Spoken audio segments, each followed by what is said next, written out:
Salut tout le monde, c'est Raito, on se retrouve pour la review du chapitre 129 de Eden Zero. Mais quel chapitre de fou! Il était extrêmement fort en émotion. Oui, à la fin du chapitre, j'ai versé des larmes. Oui, j'ai eu les larmes aux yeux tellement c'était magnifique.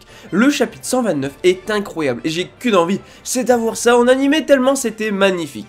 En tout cas, like la vidéo si jamais elle te plaît, abonne-toi si tu aimes Eden Zero, cette chaîne est faite pour toi. Je parle du manga et très prochainement de l'animé. Et surtout, hyper important, dis-moi en commentaire ton avis sur ce chapitre de fou. Allez, c'est parti, on commence la review, let's go. Bon, on commence directement le chapitre avec Erzi qui est retourné au bord de son vaisseau et qui discute via du coup un écran avec la bande de Shiki, l'équipage de Shiki. Et donc du coup Shiki qui est en mode tu es blessé et tout, mais elle a dit tout va bien et tout. En plus il dispose donc du coup d'installations plus sophistiquées, les plus sophistiquées qui soient, donc du coup à bord du vaisseau. Donc elle peut se soigner sans problème, donc tout va bien. Du coup elle demande si eux aussi ça va bien de leur côté, et eux ils ont Sister, donc tout va bien de leur côté aussi. Du coup Umura va remercier Erzi tout ça, et elle leur dit clairement que c'est grâce à Yoga et Goen que du coup elle s'en est sortie, parce que c'est eux qui ont sauvé Omura.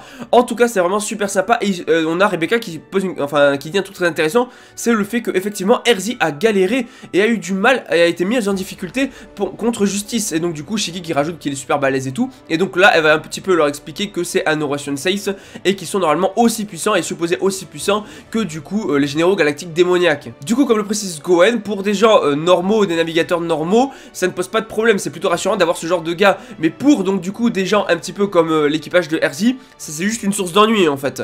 Donc voilà, en tout cas c'est juste super sympa. D'ailleurs Erzi qui s'excuse parce que c'est un petit peu de sa faute si Justice est tombé sur Shiki et tout, parce que oui il était à la recherche de Erzi, et donc du coup Erzi qui va repartir enfin sur les traces de Ziggy, et ça c'est super sympa. Et donc du coup voilà, parce qu'a priori il est toujours dans le cosmos Aoi, puis on va sûrement se retrouver là où il y aura Shura, peut-être du coup Nero, tout ça, mais en tout cas Erzi va repartir sur ses traces. On suppose que Shiki repartira plus tard sur ses traces aussi, donc voilà c'est plutôt sympa. Et juste après ça on a une scène que j'ai adorée, parce qu'on a Laguna qui est en mode, alors comme ça vous connaissez Erzi et tout, et donc Rebecca qui dit ouais c'est une longue histoire et tout, et il fait je comprends bien pourquoi vous avez attaqué Drakenjo, vous nous avez attaqué si vous connaissez Erzi, et Wise qui lui dit clairement que ça n'a rien à voir, c'était leur combat, leur bataille, et que Erzi n'avait rien à voir là-dedans.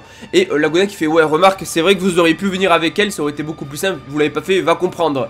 Et donc du coup là Wise qui est en mode mais qu'est-ce que tu fais encore ici là et tout. Et là on a une info super importante sur Laguna, hyper importante, parce que Laguna dit qu'il joue la comédie du mec qui justement en a un petit peu rien à faire et tout, parce qu'il a un objectif précis. Donc oui, on avait dit que son objectif c'était de trouver une planète tranquille où vivre, c'est ce qu'elle avait dit en tout cas à à Witch. Mais non, il a bien un autre objectif. Donc à l'époque j'avais émis une théorie comme quoi il recherchait une personne, potentiellement une fille, potentiellement un membre de sa famille, ou plutôt une fille qu'il aimait à l'époque. Mais voilà, c'était une théorie que j'avais mise à l'époque, que j'avais écartée, puisqu'il avait dit qu'il cherchait juste une planète tranquille, mais que je remets du coup ici. Puis il peut y avoir plein d'autres théories, mais voilà, Laguna a bien un objectif précis. Donc pour le moment, tant qu'il n'a pas atteint son objectif, Laguna restera sur le vaisseau, et il quittera peut-être à ce moment là le vaisseau. Mais pour le moment il va rester sur le vaisseau, et ça c'est juste super cool, parce que j'adore le personnage de Laguna, donc je suis content qu'il reste sur le vaisseau, et ça fait plaisir. Sinon je vais passer les détails, mais on a Kochipo et Mosuko qui sont ici en train de manger. Voilà, j'ai rien à dire de spécial là-dessus. Voilà, ils sont en train de manger, voilà, j'ai rien à dire dessus. Et là on va retrouver une autre personne encore à bord du vaisseau. J'ai l'impression que le vaisseau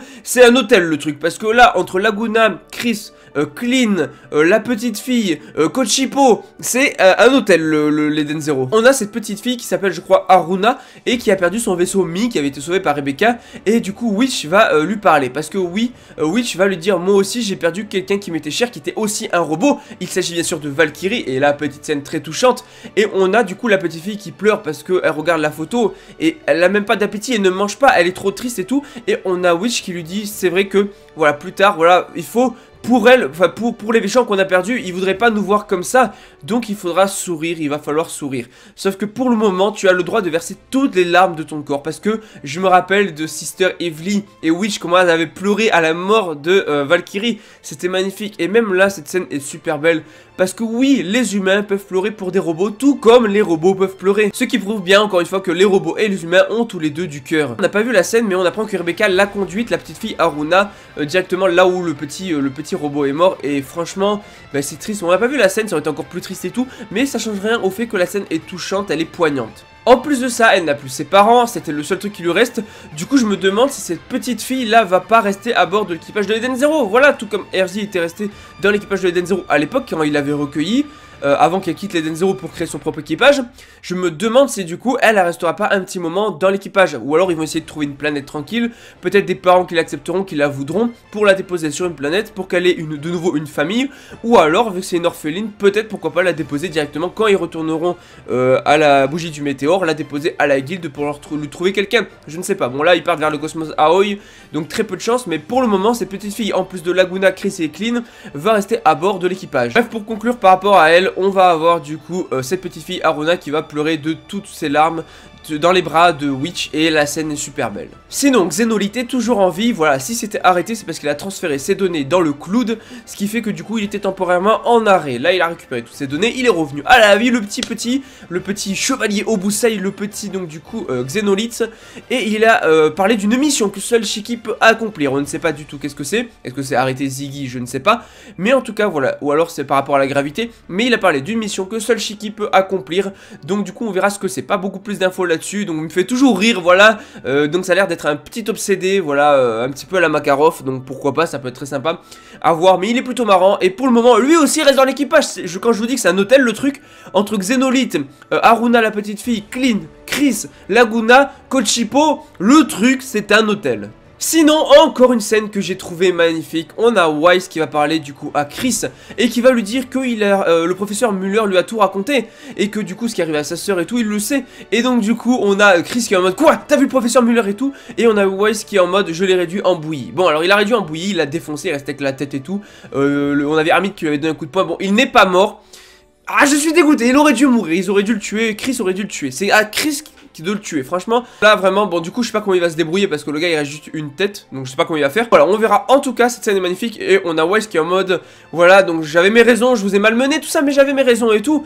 Et donc, du coup, c'est juste super cool cette scène-là entre Wise et Chris. Et j'adore le personnage de Wise, il est beaucoup trop bien. J'adore son histoire, sa personnalité, il a un développement incroyable. Et dans Eden Zero, désolé, mais le développement des personnages, on peut dire ce qu'on veut, ils sont excellents. Ils sont excellents en termes d'histoire, de développement, de tout ce qui se passe, de vécu et tout. Les personnages sont extrêmement bien développés, que ce soit Shiki, Rebecca, Wise, Chris, Clean, Laguna. On a plein de personnages très bien développés. Ziggy, Xenolite un petit peu, bon on verra par la suite, mais il y a plein de personnages qui sont super bien développés. Les étoiles brillantes, Armit et tout. Les développements dans Eden Zero, je valide à 2000%. Mashima fait un boulot monstrueux pour nous fournir un extrêmement bon développement au niveau des personnages. Sinon, ça y est, on y est à ce fameux moment. On a Sister Evely qui sort du coup de l'infirmerie et Chris qui attendait devant et qui se précipite. Ça y est, donc elle a effacé la mémoire du coup de Clean, surtout la mémoire de ce qui s'est passé avec le professeur Muller, la mémoire sûrement avec la rencontre avec Drakenjo. Elle a effacé tout ça. Donc elle a effacé du moment où le professeur Muller donc l'a torturé à Chris jusqu'au moment où Drakenjo l'a récupéré. Du coup la question c'est est-ce que voilà, elle se souvient pourquoi est-ce que Jean est mécanisé. On n'aura peut-être pas de réponse, mais en tout cas c'est intéressant de savoir ça. Et je pense que cette partie là pour elle, voilà, elle s'en fout que son frère soit mécanisé. Elle s'en fout totalement. Le principal c'est qu'il soit en vie, qu'il ait tenu sa promesse, parce que a priori la promesse donc du coup de retrouver Sister pour la soigner n'a pas été effacée. Donc je pense que en fait on a sûrement Clean, enfin plutôt Sister Evely qui a effacé certains souvenirs, tous les souvenirs, les pires souvenirs, mais qui a laissé les souvenirs importants comme la promesse faite du coup à son frère, enfin que son frère a faite, a laissé quelques souvenirs. En tout cas on a enfin pour la première fois le véritable sourire de Clean. C'est super beau. C'est magnifique, voilà, j'adore à 200%. La scène est forte en émotion, tu veux que je te dise quoi? J'attendais que ça, cette fameuse scène. On a eu la même avec Armit, quand elle n'arrivait pas à exprimer ses émotions. On a eu la même scène. C'est magnifique, c'est super beau. Clean qui sourit de toutes ses forces, j'ai adoré. Et elle dit que c'est aussi agréable qu'une petite brise sur la peau. Et là, désolé, mais rien que d'en parler, j'ai les larmes aux yeux. Donc, il a tenu parole. Donc, c'est Evely qui est assez fière d'elle. Mais surtout, on a aussi Chris. Je vous jure, j'ai les larmes aux yeux. On a aussi Chris qui pleure toutes les larmes de son corps. Parce qu'il lui dit clairement, tu as une tenue bon, bravo. Désolé, mais Chris et Clean ont une dette éternelle envers Sister Evely et l'équipage de l'Eden Zero. Elle est en mode, me revoilà, s'il vous plaît, faites en sorte que ces deux personnages restent dans l'équipage. Je suis en train de pleurer limite en parlant tellement c'est beau. Et Wes qui est en mode, voilà, il est content, tu vois, il est content, ça y est. C'est magnifique, désolé, c'est juste magnifique. J'ai envie de pleurer rien qu'en parler. C'est incroyable tellement la scène est belle. Bref, on va se calmer, je vous jure, je suis à deux doigts de pleurer. Donc, Ouais, ça, c'est les Mashima, je sais pas comment il fait pour nous faire retranscrire autant d'émotions. Je ne comprends pas comment le mec peut être aussi bon, ce n'est pas possible, c'est un génie, Mashima est un génie. Bref, en tout cas, bah, ce chapitre fort en émotion entre la petite fille Haruna, entre du coup Jin et Clean, c'est beau. Laguna et tout, c'est beau, le chapitre très bon. On est sur un chapitre de fin d'arc, donc ça y est, on va commencer un nouvel arc très bientôt. J'espère qu'on aura une page couleur, tout ça pour fêter le nouvel arc. En tout cas, voilà, chapitre très bon, beaucoup d'émotions, beaucoup de choses en fait qui se passent dans ce chapitre-là. Et j'ai adoré. Mashima, je sais pas, il a un don pour faire des chapitres juste forts en émotion. Et en animé, mais on va verser toutes les larmes de nos corps là, c'est pas possible. Bref, s'il vous plaît, une chose, Chris et Clean. Vous avez une dette envers Sister Evil, restez dans l'équipage, même Wise vous a accepté, parce qu'il a compris que ils obéissaient à Drakenjo, c'est parce que Drakenjo les avait sauvés de tout ça, c'est tout, voilà. Donc s'il vous plaît, faites en sorte que ces deux-là restent dans l'équipage, je vous en supplie. Mashima, s'il te plaît, ils sont trop bien, j'adore. Donc en tout cas, la vidéo va se terminer ici, le chapitre est très bon. Like la vidéo si jamais elle te plaît, abonne-toi si tu aimes Eden Zero, cette chaîne est faite pour toi, je parle du manga, bientôt de l'animé, et mais ça y est, dis-moi en commentaire ton avis sur ce chapitre. Est-ce que toi aussi t'as eu les larmes aux yeux? Rien qu'en parler, j'ai eu les larmes aux yeux. Donc dis-moi ça en commentaire. Et moi je te dis à la prochaine. Allez, ciao tout le monde!